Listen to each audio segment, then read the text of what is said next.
রূপান্তরের সত্যের আজকের এই পর্বে সবাইকে স্বাগতম। প্রিয় বন্ধুরা, প্রীতি, সালাম এবং শুভেচ্ছা নেবেন। অবশেষে সব জল্পনা কল্পনার অবসান ঘটিয়ে আজকে 22 অক্টোবর বুধবার সকালে সেনাবাহিনীর যাদের বিরুদ্ধে এই গুম এবং অন্যান্য নির্যাতন, খুন এই অভিযোগ ছিল, তাদের মধ্যে 14 জন সেনা কর্মকর্তা যারা বর্তমানে চাকরিতে রয়েছেন তাদের হাজির করা হয়েছিল আন্তর্জাতিক অপরাধ ট্রাইব্যুনালে, আইসিটিতে। তাদের বিচারের টাইমটা নিয়ে কিন্তু কাল থেকে অনেক কিছু আমরা শুনছিলাম। প্রথমত যে তাদের আদৌ হাজির করা হবে কিনা, যদি হাজির করা হয় তাদের কে নিয়ে আসবে, তারা কি সেনাবাহিনীর তত্ত্বাবধানে আসবে নাকি পুলিশের তত্ত্বাবধানে আসবে, এসব নানান কথা হচ্ছিল। তো কালকে ক্যান্টনমেন্ট থেকে আমি নিয়মিত আপডেট পাচ্ছিলাম। প্রথমে শুনলাম যে আজকে তাদের হাজিরা দেওয়া লাগবে না। কেন লাগবে না? কারণ তাদের পক্ষের আইনজীবীরা এই অধ্যাদেশের, এই যে নতুন অধ্যাদেশ করে আইসিটি অ্যাক্ট যে চেঞ্জ করেছে, তারা যে অ্যাড করেছেন, সেইগুলোকে চ্যালেঞ্জ করা হবে এবং এই রিটের শুনানি না হওয়া পর্যন্ত তাদের আদালতে হাজিরা দিতে হবে না। এটা কিন্তু কালকে বিকেলের দিকের কথা, দুপুরের পরের কথা। তারপরে হঠাৎ করে শুনলাম যে কালকে রাতেই তাদের এই ট্রাইব্যুনালের কাছে হ্যান্ড ওভার করা হবে। আর এদিকে ভিডিও কনফারেন্সের মাধ্যমে অ্যাপিয়ারেন্স, এটা অনেক আগে শোনা গেলেও কালকে আর শুনিনি। আবার রাতে শুনলাম যে তাদের আজকে নিয়ে যাওয়া হবে আইসিটিতে এবং আইসিটিতে গেলে তাদের জামিন দেওয়া হবে, এরকম একটা কথাও কিন্তু কালকে আমরা শুনেছি।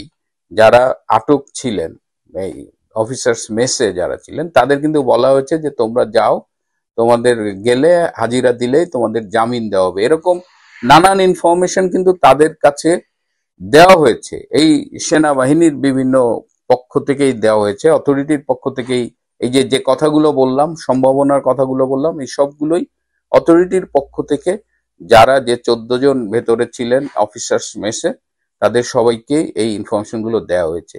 যে প্রশ্নগুলো একদম শুরু থেকেই ছিল যে অ্যারেস্ট ওয়ারেন্ট না বেরোতেই সবাইকে ডেকে এই আর্মি অফিসার্স মেসে কনফাইন করলেন এবং সবাই বলেছেন যে এটা কিন্তু সেনাবাহিনীর ইতিহাসে একসাথে এতগুলো অফিসার এভাবে সিভিল কোর্টে হাজিরা দেননি, এইভাবে একদম চার্জশিট গঠন হয়েছে।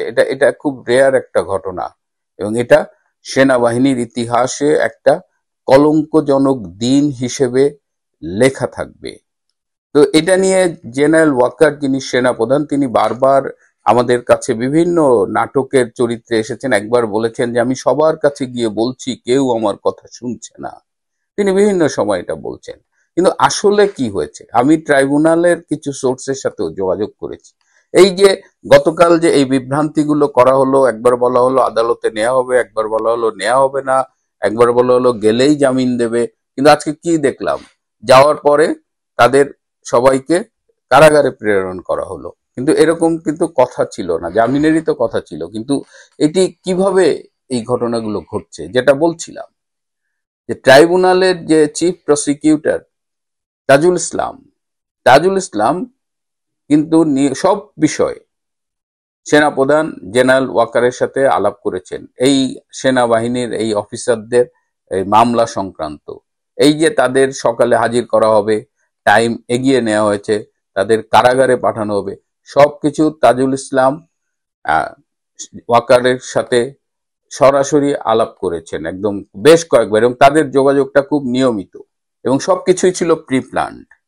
জেনারেল ওয়াকার জানতেন হোয়াটস গোয়িং টু হ্যাপেন, জানা সত্ত্বেও তিনি এমন একটা ভাব করেছেন যে তিনি জানেন না, তিনি সেনা অফিসারদের পক্ষে কাজ করছেন।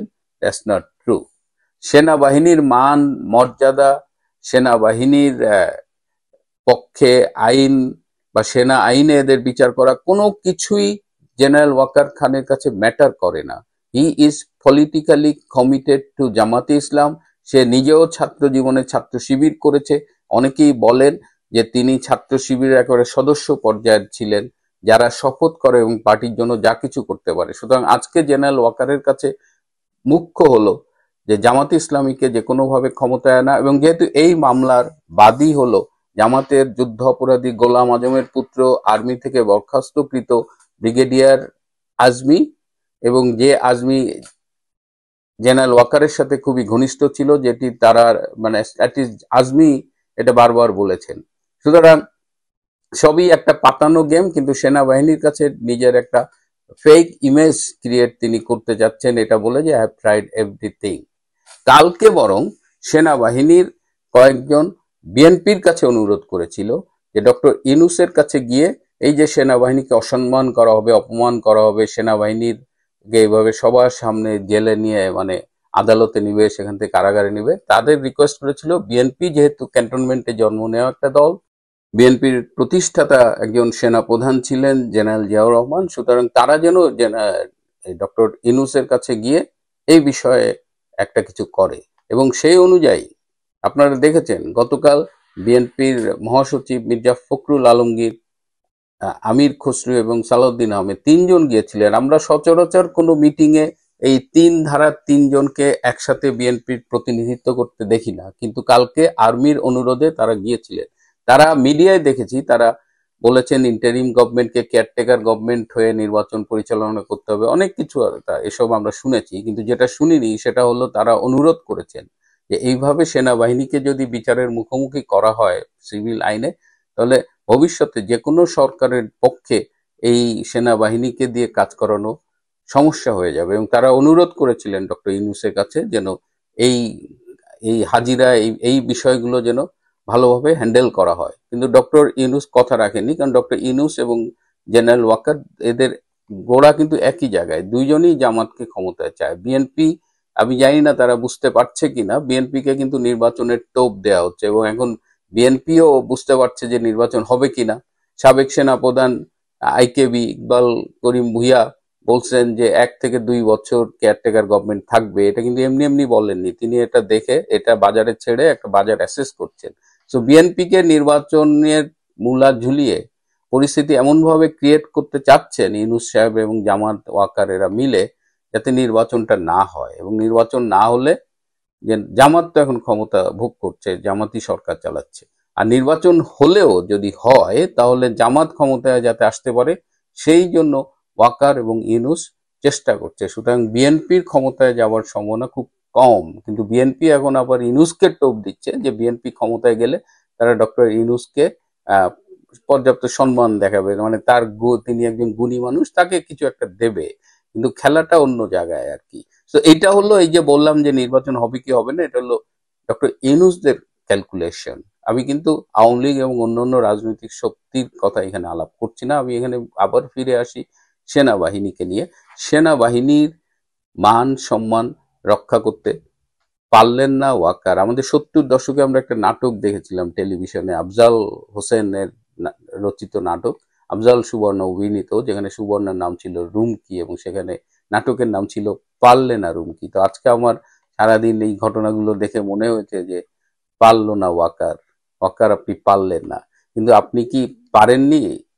আপনি করতে চেয়েছিলেন পারেননি, নাকি আপনি ইচ্ছে করেই ব্যর্থ হয়েছেন? আপনিও চেয়েছেন যে এইভাবে, হ্যাঁ, সে মানে এই যে যেহেতু জামাত অভিযোগ করেছে এবং এদের বলা হচ্ছে আওয়ামী পন্থী, এসব ষড়যন্ত্রের সাথে আপনি একেবারে top to bottom A to Z আপনি জড়িত, এবং আজকে আপনার হাত ধরেই আর্মির এই চূড়ান্ত অপমানটা হলো।